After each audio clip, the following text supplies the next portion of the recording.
The America's Cup has finally made it to the PC in the form of Sail 95, the new yachting simulation from Vivid Simulations. Well, if you're like me, your extent of knowledge about the America's Cup is watching the results on ESPN. I always had an image of a bunch of guys sitting around in smoking jackets saying, "Oh, Muffy," a lot, then going out and sailing around while drinking stuff that costs more than my car. Well, yachting is an expensive sport to get into, with the yachts costing into the millions of dollars, but there's a real science to sailing, and Sail 95 really delivers that with a vengeance.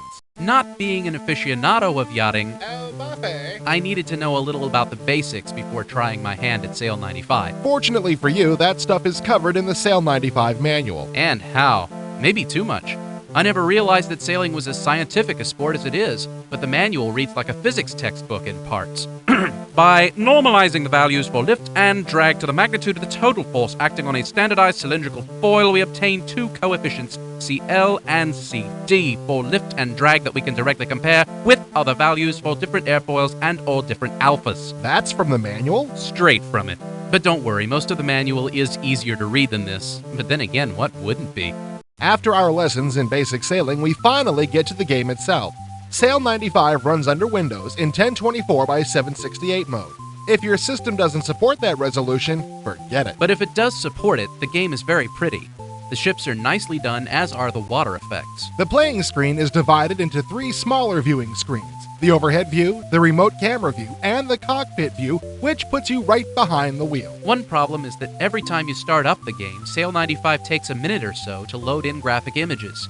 It may seem a small thing, but it really would have helped to find some way to avoid this. If all of this graphic might is taking a toll on your system's performance, the remote view and the cockpit view can both be frozen to make the game run faster. But after all, this is a racing simulation, where the boats head in the same direction for relatively long periods of times, with only the water and the other boat as scenery. Frame rates here aren't as important as other games. If you can manage about 4 frames per second, you're ready to go. Sir, I have watched Doom. I have played Doom. I have played multiplayer Doom. This, sir, is no Doom. The interface is about as easy as it could be. There's only one screen where actual sailing occurs, and the boat can be controlled by a joystick or mouse, a mouse being very easy to use. The main things you control are the rudder and the sheeting angle. Keep in mind, though, an actual America's Cup yacht takes 16 people to run. When it's just you, things can become somewhat overwhelming. I pretty much let the computer handle the sheeting angle while I steer the boat, which is no small task. With all of the angles involved in trying to sail in the best direction to win the race while catching the best wind, I never had time to mess with the angle of my sails. The instrumentation is way more involved than I ever thought it would be for sailing. The gauges included in Sail 95 are about the most complex I've ever used in any PC racing sim. Maybe even more involved than in most flight sims. They tell such diverse things as the angle of your sail, the direction to and from your opponent, the direction of the wind, the direction it feels like the wind is coming from, and there's a difference between the direction of the actual wind and where it feels like it's coming from? A big difference, and the fact that you didn't know that shows exactly why you were always the loser. Anyway, there's a lot of sophisticated instrumentation used to sail your yacht. And while you do need this stuff to sail as fast as you can, I could never get over the feeling that all this stuff on a boat is like having a tachometer on a blender. Slight overkill. That's really not Sail 95's fault, though. That's just me. But that's the main problem with this.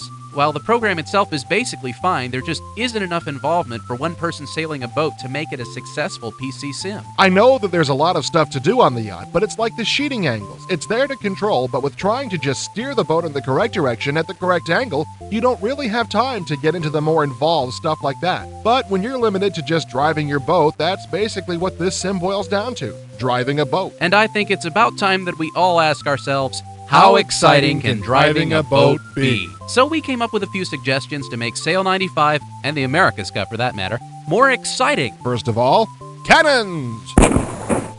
Enough said. Battering rams. Outboard motors! Boarding parties. Arr, mateys! Sail 95 is a well-done program that does about as much as you could with competitive sailing. I was surprised to find that while there are different types and lengths of courses to choose from, there was no tournament set up. It's only single racing. But as far as the sailing itself is concerned, Sail 95 seems to have all the science of sailing down to an art. but it's sailing, you know? And after about 15 minutes of sailing on a PC, who's going to stick around to care? Well, sailing lovers are probably going to like it a lot more than others, but I'd say if you aren't the kind of person that subscribes to the yachting channel, Sail 95 in all its glory is gonna be pretty boring.